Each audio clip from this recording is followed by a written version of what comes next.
Judulnya apa? Aku, Kau, dan Cinta. Wow. Yang kedua, masukkan konsep cinta ke dalam ranah politik. Ini hal yang mungkin nggak, Bang, kalau menurut Abang? Mungkin saja.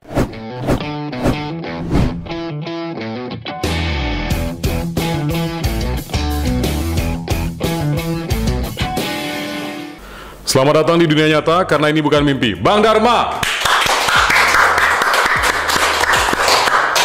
Luar biasa, podcast bukan mimpi. Hari ini kedatangan tamu yang cukup istimewa. Kalau kemarin kita kedatangan tamu Ketua KONI Pekanbaru, hari ini tandingannya muncul. Ketua KONI Bengkalis. Sehat, Bang? Siap, alhamdulillah sehat. Gimana kesibukannya sekarang, Bang Dharma? Sibuknya masih seperti biasa. Selain di KONI, saya juga di Lapas Kabupaten Bengkalis. Oke, ini kan ke Pekanbaru ini dalam rangka apa nih, Bang? Sampai sempat singgah ke Riau TV ini. Kemarin kita dari agenda pelantikan Ketua KONI Riau sampai ada kita Raker Prop KONI Riau, yaitu penentuan jumlah cabur untuk di Porprov Kuansing nanti, insya Allah. Nah, berbicara mengenai Porprov, ini sudah seperti apa nih persiapan kita? Ini kan insya Allah kan Porprov yang sudah tertunda sejak pandemi ini kan akan dilaksanakan di tahun 2022 ini. Nah, sejauh ini persiapan kita seperti apa, Bang? Persiapan kami dari Bengkalis, khususnya Kabupaten Bengkalis, ya kami sudah melaksanakan persiapan di awal dan juga sudah melakukan pembukaan TC berjalan. Itu sudah langsung dibuka langsung oleh Bupati Bengkalis, Ibu Kas Marni. Kita sudah melaksanakan juga di bulan puasa kemarin, cuma kemarin habis lebaran kita tunda sebentar karena kita menunggu agenda Rakerprop ini untuk penentuan jumlah cabur yang akan dilaksanakan. Jadi finalnya berapa cabur nanti, Bang, yang akan ikut nih, Bang? Finalnya sudah 27 cabur yang akan diikutsertakan di Kuansing nanti. Kemudian kita kan di tahun 2019 ya, itu kan kita pandemi kemarin ya, 2019, 2020, 2021. Nah ini untuk pembinaan atlet di masa pandemi, Abang mengalami kesulitan nggak nih, Bang? Oh, kesulitan, karena olahraga ini kan tak lepas dari pendanaan, Bang. Oke. Pendanaan karena di pandemi itu banyak terjadi pemangkasan anggaran, jadi anggaran kita yang sudah biasanya diplot sekian jadi sekian, jadi memang tidak bisa maksimal, tapi kami tetap bersama cabur di Kabupaten Bengkalis tetap melaksanakan pembinaan. Latihan mereka selama pandemi gimana, Bang? Alhamdulillah, adik-adik atlet itu tetap latihan, biarpun kebanyakan dia latihan di rumah, cuma ada juga yang kalau di Bengkalis kan masih di wilayah-wilayah agak pinggiran kota itu masih bisa kita adik-adik itu latihan seperti latihan fisik, mereka masih tetap laksanakan waktu pandemi kemarin. Bang, itu ada kopi, Bang, kita minum dulu, Bang. Boleh. Santai. Silakan, Bang. Pandemi ini kan tidak hanya terjadi di Pekanbaru, Bang. Ini sudah skate-nya kan global nih. Ya. Nah, untuk Bang Ucok sendiri sebagai Ketua KONI Kabupaten Bengkalis, sempat kena nggak COVID kemarin? Oh, sempat. Kena juga Ketua KONI? Kena, cuma kena itu berapa hari ya? Sekitar 2 hari lah. Saya sendi ini habis semua, ngilu, tapi saya nggak ke dokter malah. Nah, dan gimana tuh? Bisa berbagi cerita tuh mengenai situasi waktu itu tuh? Saya paksa aja keluar terus. Oh gitu? Ya, sembuh sendiri. Ada orang-orang yang menghadapi COVID ini dengan berbagai tipikal, Bang. Ada yang memang bawaannya itu santai. Ada yang bawaannya itu parno. Ada yang bawaannya itu memang dia protokol kesehatannya itu ketat. Nah, kalau Bang Ucok ini tipikal yang mana nih? Biasa aja. Mana masa bodoh saya sama COVID? Sebodoh ya? Ya. Yang penting kan kita jaga kebersihan. Oke. Jaga kebersihan lingkungan, terus sekitar kita. Memang protokol kesehatan itu tetap dijalankan, tetap dijalankan sesuai instruksi. Tapi saya tidak separno apa yang dipikirkan orang, gini orang lain hadapi. Saya biasa aja nih. Biasa aja, Bang ya. Kalau mau meninggal ya meninggal juga, Bang. Waduh. Sentuhan. Betul. Kita percaya takdir, Bang ya. Apapun itu mungkin hanya asbab. Betul. Usaha terapkan ikut prokes ya. Kalaupun mau kena ya gimana lagi, udah kena jadwalnya mungkin. Betul. Bang Dharma yang akrab dipanggil Bang Ucok. Nah, ini kenapa nih bisa Bang Dharma ini dipanggil Bang Ucok itu? Karena mungkin saya memang lahir di Kabupaten Bengkalis, cuma memang suku saya Batak. Jadi, nama saya Dharma Firdaus Tompul. Jadi mungkin karena kebiasaan orang Batak dipanggil Ucok gitu kan. Ucok itu kan artinya anak laki-laki. Betul. Panggilan kesayangan itu biasanya. Iya, saya. Jadi biasa kadang ada teman manggil Ucok juga. Itu panggilan dari rumah tuh Bang ya? Dari rumah itu, dari bapak saya. Karena bapak saya yang Batak kan. Bang, kalau dari logat bahasa, ini abang kayaknya sudah darah Bataknya itu sudah mulai hilang gitu. Yang lebih kental itu aroma Bengkalis Melayunya itu. Malah nggak bisa, bahasa Batak saya nggak bisa malah. Nggak bisa lagi ya? Bisa sama sekali. Malah bahasa Melayu. Memang lahir di situ kan? Memang lahir di situ. Nah, kalau berbicara mengenai abang sekarang sebagai seorang ketua KONI, kami lihat profil abang juga sebagai seorang seniman. Pernah mengeluarkan buku, bahkan juga ikut menulis puisi. Nah, ini gimana ceritanya nih? Kok bisa nih bekerja di lapas, jabatan ketua KONI, punya hobi menulis? Ini gimana nih? Kalau menulis, dulu saya waktu mulai dari SD udah terbiasa dengan dua hal, yaitu melukis dan menulis. Oh, melukis juga suka Bang ya? Kita menulis, cuma melukis sudah lama ditinggalkan. Waktu SMP lah terakhir meninggalkan kebiasaan di menulis. Dulu biasa nulis biasa, nulis puisi biasa, coret dekat kertas belakang. Iya betul, pergi sekolah ya. Pergi sekolah bawa tulis, apalagi lihat cewek cantik kan. Betul, ya gitu. betul. Lama-lama saya pikir kenapa tak saya abadikan? Karena sastra itu kan abadi Bang. Betul. Sastra itu abadi. Buat kata Umar, ajarilah anak-anakmu bersastra. Karena sastra bisa melembutkan hati yang keras, mengeraskan hati yang lembut. Betul. Jadi makanya saya coba kumpulkan puisi-puisi saya jadikan sebuah buku. Alhamdulillah ini mau cetak buku ketiga. Buku pertama judulnya apa? Aku, Kau dan Cinta. Wow. Yang kedua? Menuju Rumah Tuhan. Yang ketiga ini, yang bakal rilis ini? Kau, Sepotong Luka Yang Tak Ingin Sembuh. Kalau dari 3 buku yang abang tulis ini bisa ini saya penggambaran pribadi saya ya. Ini Bang Ucok ini lebih ke arah romantis begitu. Atau memang kebanyakan dari yang ditulis itu judulnya aja. Judulnya aja ya? Iya. Kalau Aku, Kau dan Cinta itu judulnya memang Aku, Kau dan Cinta. Ya. Kayak romantis, tapi dalam puisi itu cuma ada sekitar 18 puisi atau 20 puisi saya lupa, dan ada penjelasannya. Di situ malah tentang kritikan. Maksud Aku, Kau dan Cinta itu maksudnya aku, kamu, dan sekitar kita, gitu. Lingkungan kita. Kenapa dalam sebuah ini bicara tentang politik waktu. Bukan hubungan antara laki-laki dengan perempuan ya? Oke. Tentang politik, kenapa dengan politik itu kita selalu berseteru? Kenapa tak kita coba diskusi dengan cinta gitu, sehingga lebih damai? Memasukkan konsep cinta ke dalam ranah politik. Ini hal yang mungkin nggak Bang kalau menurut abang? Mungkin saja. Kita tahu kan politik ini cenderung lebih kepada kepentingan begitu, kepentingan golongan, kepentingan kelompok dan lain sebagainya. Abang berbicara cinta di sini. Ini gimana nih analoginya nih? Kepentingan itu kan tetap cinta. Oke. Karena dalam sebuah kelompok itu kalau dia suka dengan sebuah kelompok, kita akan mempertahankan sebuah kelompok itu. Kenapa kelompok itu kita perkecil? Kenapa tidak diperbesar? Sehingga lebih banyak yang kita cintai kan, kita sayangi. Sehingga perseteruan itu tidak berlarut-larut Bang.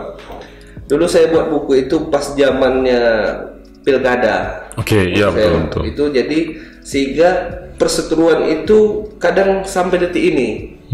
Kenapa mindset itu harus kita rubah? Harus kita rubah sehingga di puisi itu banyak mengkritik tentang cobalah seorang pemimpin itu sama-sama legowo dengan orang yang kalah gitu dalam sebuah konstelasi politik waktu saat itu. Tapi kan itu jarang dijumpai. Betul. Yang dijumpai sehingga perseteruan itu berlarut-larut sampai nanti ke keluarga, kemana gitu. Ke kelompoknya gitu, ke pendukung, betul ya. Makanya saya buat di situ kenapa yang sudah ya sudahlah. ayo kita kembali bangun sebuah tempat kita. Kalau kita bergabung, mungkin kita akan lebih besar. Kalau di Jawa sana, saya inginnya kenapa tidak ada sosok pemimpin kita di Riau ini bisa up ke nasional seperti kayak bupati atau wali kota yang ada di Jawa. Betul, dia betul, bisa betul. up ke nasional sehingga jadi menteri kayak siapa? Risma itu kan. Iya benar, wali kota Surabaya ya. Ya, karena mungkin ini pendapat saya pribadi, kita kurang kompak. Tapi di saat kita kompak, kita upkan salah satu dari bupati kita atau pemimpin kita di Riau ini, mungkin saya rasa bisa kita tembus ke kancah itu. Karena waktu saya kuliah di sana, memang beda gitu. Beda konsep orang itu, dan kawan-kawan media itu selalu kita kompak lah untuk meng-up seorang pemimpin itu. Ada pengaruh besar daripada informasi sebenarnya Bang. Iya. Kalau di zaman ini kita tahu siapa yang menguasai informasi, dia akan menguasai dunia. Nah, untuk ekspos sendiri, pencitraan dan publikasi tokoh-tokoh kita di Riau ini, kalau Bang melihat ini apakah sudah maksimal atau memang lemah kita di sini? Saya rasa lemah kita di situ. Di situ satu lagi, kebanyakan pemberitaan kita ini banyak di tanda kutip ya, Oke. ke negatifnya daripada ke hal yang positif. Mungkin ini yang harus kita dudukkan sama-sama, seperti apa konsep itu supaya kita tidak sama-sama kita yang harus bertarung. Kita tidak, kalau ada peribahasa Melayu, kapal pecah, hiu kenyang. Betul, Gitu. betul. Ya, hiu kenyang, sehingga Nggak ada yang diuntungkan Bang ya? ada yang diuntungkan. Tapi kalau seorang pemimpin itu salah, ya kita bisa memang kritik, tapi secara yang profesional lah. Kadang kita lihat sendiri seorang pemimpin itu dikritik, kalau sudah tak senang nih susah kan Bang. Betul. Kalau sudah tak senang itu seorang minum kopi pun salah gitu. Nggak ada lagi nampak bagusnya. Tak ada yang bagusnya gitu. Itu yang kadang mindset di kita ini yang perlu kita rubah sama-sama lah. Sebenarnya cara pandang itu aja yang membuat seseorang itu menjadi apa, Bang. Iya. Kalau kita menggunakan pandangan itu dengan mata lebah, yang nampak itu yang bagus-bagus. Betul. Bunga, putih, madu dan lain sebagainya. Tapi Tadi kalau lebah dengan menggigit kan? iya betul, lebah menggigit memang. Iya. Kalau kita pandang kita dengan mata lalat, ya itu yang nampak yang jelas sampah, comberan dan lain sebagainya. Nah ini cara pandang ini yang memang menjadi koreksi kita ke depan ya, khususnya di kancah perpolitikan. Iya. Di skate nasional itu sebenarnya kita sudah mendapat contoh dari tokoh-tokoh kita di sana. Dulu itu ada antara Pak Jokowi dengan Pak Prabowo. Iya. Setelah terjadi pilkada, ternyata kedua pasangan ini menyatu dalam membangun bangsa ini. Seharusnya itu contoh kan. Contoh benar. Tapi bagi di kalangan bawah kan itu malah jadi bully. Benar. Sebetulnya itu sebuah contoh seorang Prabowo berjiwa besar. Ada ungkapan Bang. Ada dua orang di muka bumi, dua tipe orang di muka bumi yang tidak bisa dinasihati. Yang pertama orang yang lagi jatuh cinta. Yang kedua pendukung pilkada tadi. Oh, pendukung pilkada. Itu tak bisa dinasihati. Oh, pendukung pilkada. Iya, pendukung pilkada ini tak bisa dinasihati. Orang jatuh cinta. Bukan orang yang ini kalau udah dua tipe manusia ini yang kita jumpai, tidak makan nasihat. Kalau begitu jalan terbaiknya Cinta tadi sebenarnya. wah, ya itu kan. Jadi cocok memang tulisan kita antara aku, Kau dan cinta. kau dan cinta. Nah, ya buku yang kedua tadi bicara soal menuju rumah Tuhan ya. Iya, menuju rumah Tuhan. Ini lebih ke religi atau masih bernuansa politis, Bang? Di situ itu kisah tentang di lapas. Oke. Ya, di lapas itu kita ketahui kisah-kisah dari orang-orang di dalam itulah. Oh, jadi abang melihat kejadian, mengalami momen, kemudian abang tuangkan itu dalam bentuk tulisan begitu? Iya, dalam bentuk puisi. Menarik. Jadi kenapa judulnya menuju rumah Tuhan? Karena kalau kita di dalam penjara itu warga binaan itu semuanya pasti dia menyesal, tobat, ingin apa segala macam, ingin dekat sama Allah, ingin dekat sama Tuhannya kan itu. setiap hari dia bakalan ke masjid, sedapat mungkin dia bisa mendekatkan diri sama Tuhannya. Makanya saya buat situ menuju rumah Tuhan. Menuju rumah Tuhan itu dia kembali ke penyesalan dan kembali ke dasar dia kayak mana. Cuma memang kalau selebihnya itu selanjutnya itu Allahu a'lam. Betul. Itu tergantung darinya pribadinya masing-masing. Cuma memang di situ kisah-kisah tentang mereka, kawan-kawan kita warga binaan itu, macam mana dia menyesal, macam mana tentang kerinduan dia tentang di luar keluarga, anak, istri, itu semua di situ. Nah, basic abang dalam bidang profesi tadi sebagai seorang sipir di lapas, kemudian menjadi ketua KONI dan bahkan juga menjadi seniman. Ini kan tentu punya pengalaman spiritual tentang kehidupan sendiri. Abang bisa melihat orang yang di dalam lapas tadi bentuk kebebasannya seperti apa, konsep mereka memandang kehidupan itu seperti apa. Abang juga bisa melihat orang yang bebas, cara mereka memandang kehidupan itu seperti apa. Nah, dari dua sisi ini, abang kan bergaul di dua sisi ini nih. Tidak semua orang bergaul di dua sisi ini. Dua sisi. Secara pribadi, Bang Dharma sendiri melihat kehidupan itu seperti apa sebenarnya? Kehidupan itu ya, saya sih simple sih. Bagi saya kehidupan jalani saja. Kita buat yang terbaik. Apa yang bisa kita buat, ya kita buat. Karena di satu sisi, di dalam penjara itu tidak semuanya juga orang itu kadang bersalah, kadang dia tersesat juga, kadang dia khilaf, bukan unsur kesengajaan. Banyak yang seperti itu. Tapi di luar lebih banyak orang yang sengaja. Betul. Daripada orang di dalam. Naasnya mereka ketahuan, Bang, itu aja. Betul, itu saja naasnya dia ditangkap. Ketahuan dan tertangkap, ya. Sedangkan yang di luar masih lebih parah, lebih banyak. Mungkin Tuhan masih menutup aibnya. Ya, benar. Masih menutup aibnya. Kadang itu yang tak sadar kita kan. Jadi kalau menurut saya kehidupan ini jalani saja. Cuma kita semaksimal mungkin bagaimana kita bisa berusaha berbuat baik untuk sekitar. Itu yang paling penting, bermanfaat. Karena bagi saya apapun yang di sekitar saya bisa menjadi yang lebih berarti lah, bisa dikenang. Karena kalau kita udah mati, basuh kami sama kami lah dah. Betul. Paling lagi 1 harinya, habis itu kita balik kayak gitu. Betul. Tapi kalau bagi kita yang bermanfaat, setidak-tidaknya kedepannya kita bisa diingat selalu. Ada ungkapan yang menarik.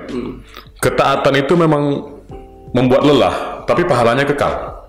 Kemaksiatan itu juga membuat bahagia dan dia sesaat, tapi dosanya kekal gitu. Nah, yang dicari dari hidup yaitu bagaimana sesuatu itu bisa kekal. Kadang-kadang ada orang yang menjalani kehidupan itu, Bang, mati-matian untuk sesuatu yang tidak bisa dibawa mati. Ya, memang apalagi kalau soal rezeki, ya enggak? Nah, kadang orang ini nih banyak yang salah makna nih, betul. Rezeki kadang orang memaksakan diri macam mana supaya dapat. Jadi saya sering sih terbentur dengan masalah itu. Kadang memang kecewa dengan apa yang kita kejar kita tidak dapat. Betul. Kadang malah di-cut di depan gitu kan. Di-cut di depan kita sudah tahu tentang bakalan tidak dapat. Padahal posisinya kalau kita bersaing mungkin kita bisa dapat gitu. Betul. Makanya kadang saya kesal kita pribadi. Tapi saya balikkan lagi, ya sudah. Kalau itu mungkin bukan jalannya, mungkin kita ada jalan sebelah gitu. Jalan sebelah yang mungkin bisa jadi lebih dari itu. Makanya saya kalau terbentur dengan sesuatu, banyak sih terbentur, apalagi kami di KONI juga, saya di macam-macam organisasi yang saya ikuti terbentur. Cuma memang bagaimana kita menyikapi aja. Begini, Bang, kadang-kadang Tuhan itu menghancurkan rencana kita dahulu sebelum rencana kita itu yang menghancurkan kita. Kalau menurut saya Tuhan tak pernah menghancurkan rencana. Macam mana pula Tuhan bisa menghancurkan rencana kita? Misalnya begini, kita punya rencana terhadap sesuatu, ya Bang sampaikan tadi. Contohnya kita pengen mengerjakan ini dan kita berharap hasilnya begini. Tapi karena Tuhan tahu kapasitas kita belum sampai ke situ, yang kita rencanakan tadi nggak jadi. Sebetulnya bukan kapasitas kita yang tidak sampai ke situ, Bang. Mungkin bukan itu rezeki kita. Rezeki kita di jalan sebelah. Dan ternyata kebanyakan kalau kita sampai ke sebuah level ikhlas atau pasrah mungkin lebih besar dari itu. Cuma kan kita kan jarang yang bisa menerima itu dengan lapang dada, sehingga rezeki tadi itu kita lupa. Jalan untuk ke sebelah itu kita tak tahu lagi gitu. Lingkungan dan pergaulan mempengaruhi nggak Bang cara pikir kita terhadap itu, Bang? Sangat mempengaruhi, karena tidak-tidaknya ada pepatah juga tadi kan, kalau kita berteman sama seorang ustadz, setidaknya kita bisa baca bismillah. Tapi kalau kita berteman sama maling, paling tidak kita pernah mencuri jambu tetangga kan. Betul. Karena memang sangat berpengaruh. Apalagi saya juga pernah, saya dulu di HIPMI, di HIPMI, kita kalau ingin membuat sebuah bisnis itu, kalau kita berteman tidak sama bisnis, itu tak akan pernah jadi. Jadi Bang Uco ini selain ketua KONI juga ketua DMDI Dunia Melayu Dunia Islam di Bengkalis. Ini makanya nih obrolannya agak sedikit mendalam ini kalau bercerita soal kehidupan dan masalah keislaman. Peran Abang di sana seperti apa, Bang? Abang melihat Melayu dan Islam itu identiknya seperti apa? Jadi Melayu ini rumpun ya. Kalau kita mungkin di Riau Pesisir ini kebanyakan menganggap Melayu itu suku. Memang kita suku Melayu. Betul. Yang berdiam. Secara terah memang kita suku Melayu ya. Secara terah kita suku Melayu yang berdiam di tanah pinggiran Sumatera, pesisir Sumatera. Tapi pada dasarnya Melayu itu sebuah bangsa, sebuah rumpun. Jadi Melayu ini jangan disalahartikan. Kenapa saya ketua Dunia Melayu Dunia Islam ya, sedangkan saya orang Batak. Sedangkan dalam beberapa artikel itu kita bisa ketahui dan kita baca juga ada Melayu tua dan Melayu muda. Sedangkan di Batak sendiri termasuk Melayu tua. Ada 3 suku di Indonesia yang Melayu tua, itu Toraja, Batak dan juga Dayak. Tapi itu tak perlu kita penjabaran lebih lanjut. Cuma memang macam mana sih kita bisa mengembangkan sebuah Melayu ini, bangsa ini dengan tradisinya supaya bisa di-up ke wilayah internasional. Karena Dunia Melayu Dunia Islam sendiri sudah berhimpun 29 negara. Sudah berhimpun 29 negara yang menjadi anggotanya. Memang wilayah saya ini, Kabupaten Bengkalis ini, kabupaten lah, skopnya itu paling rendah karena kita ada presidennya itu di Malaka, ya, terus gubernurnya di setiap negara. Kalau di Indonesia itu Gubernur Palembang yang menjadi Gubernur DMDI Indonesia. Terus di Riau sendiri berarti tingkatannya skopnya bupati lah ya kan. Kalau Riau ketua di Riau, sedangkan kami seolah-olah setingkat kecamatan di daerah gitu ya. Di daerah di kabupaten. Di bawah itu tidak ada lagi. Tapi karena kita terletak sangat strategis dengan Dunia Melayu Dunia Islam pusat, yaitu Kabupaten Bengkalis, sehingga kita bisa cepat interaksi bersama dengan Malaka. Terus ada banyaklah yang bisa kita, yang memang kita dulunya serumpun dan banyak sejarah yang saling terkait. Cuma dengan waktu yang sudah berlalu dan banyak dilupakan orang, itu yang akan kami rangkai kembali. Karena bangsa Melayu itu memang rata-rata Islam. Mayoritas bangsa Melayu itu Islam. Jadi apalagi Melayu sendiri ini skopnya itu kenapa tidak kita besarkan? Itu memang jadi pertanyaan di situ. Iya, kenapa tidak kita besarkan dengan Dunia Melayu Dunia Islam ini?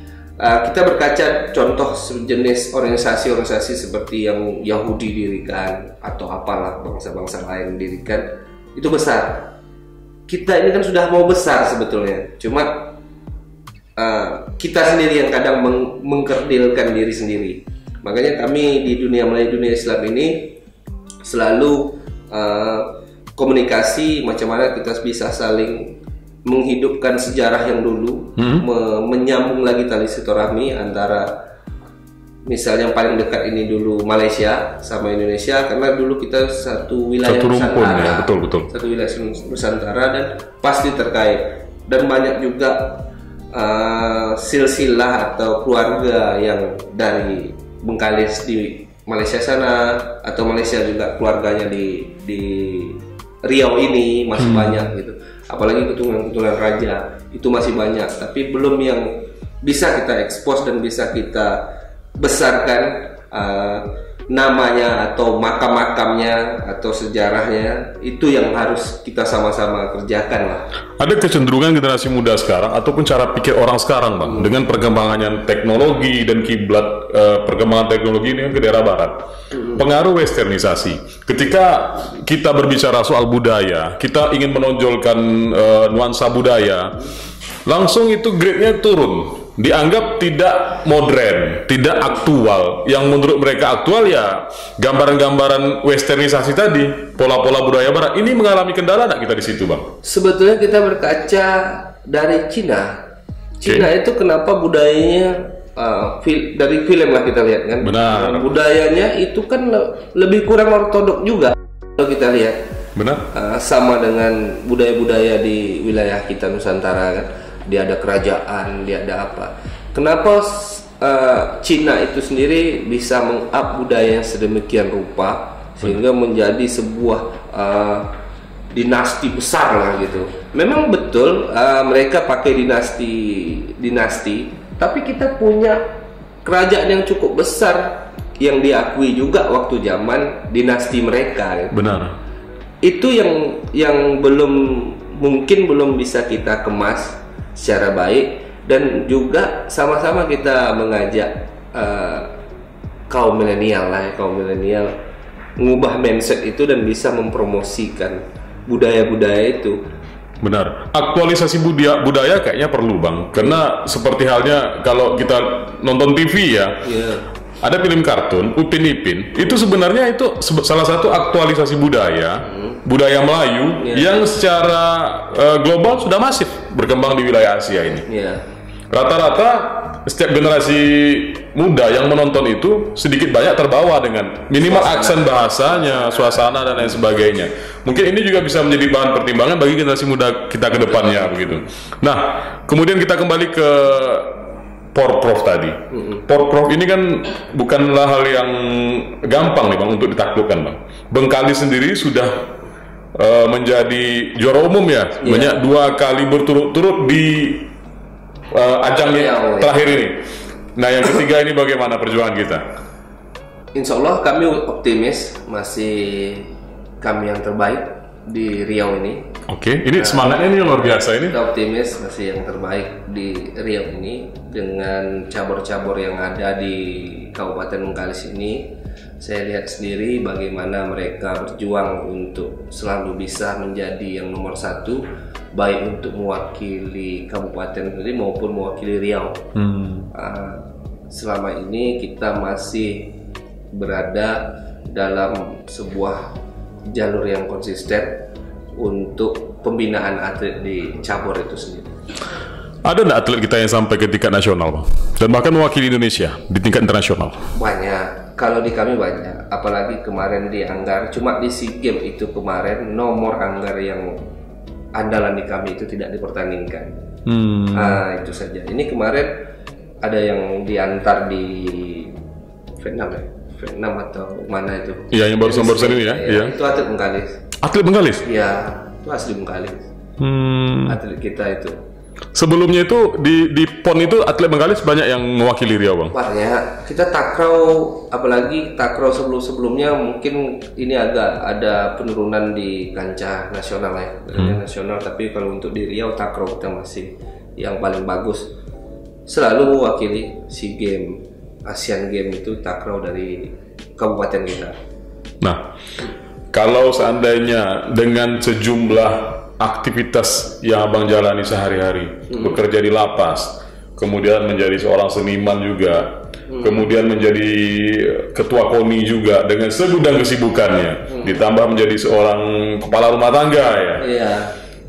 Sering komplain nggak dengan kesibukan itu keluarga tadi? Ini ayah nih kok nggak di rumah nih, sibuk ngurusi organisasinya aja nih gitu. Sering dapat komplain yang begitu nggak? Enggak pernah malah. Itu manajemennya bagaimana? Enggak termanajemen sih. Cuma dari awal nikah saya sudah pesan. Saya dari awal nikah saya pesan sama orang rumah sebelum nikah. Saya tak mau ke depannya berantem hanya gara-gara masalah sepele, saya bilang. Oke. Nah, kecuali memang saya ini buat yang aneh betul atau apa, itu terserah lah. Tapi kalau hanya sekedar tak lambat pulang atau dia tak masak, saya tak penting. Saya tak pernah permasalahan itu. Makanya dari awal sudah komitmen sama-sama sih.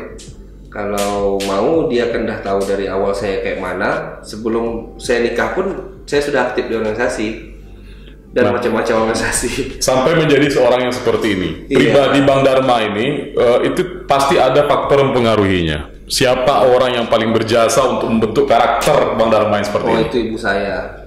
Itu orang tua saya, dari ibu saya yang jelas, yang buat mungkin saya jarang ngeluh gitu. Apa hal yang paling abang ingat dari sosok seorang ibu ini?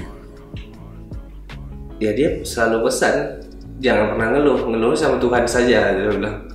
Mau ngeluh sama siapa? Karena memang dari awal kita tidak terlahir di golongan orang yang senang, tapi ada gitu, yang senang sederhana lah begitu ya. Tapi ada dari saya sudah terbiasa dengan pola orang tua saya yang dari dulu suka jualan, makanya saya juga geluti bisnis di HIPMI ya juga dulu, sampai saya punya 2 restoran sekarang. Alhamdulillah ya berkat beliau. Secinta apa bang sama ibunya? Saya tak berani sama ibu, apapun ceritanya.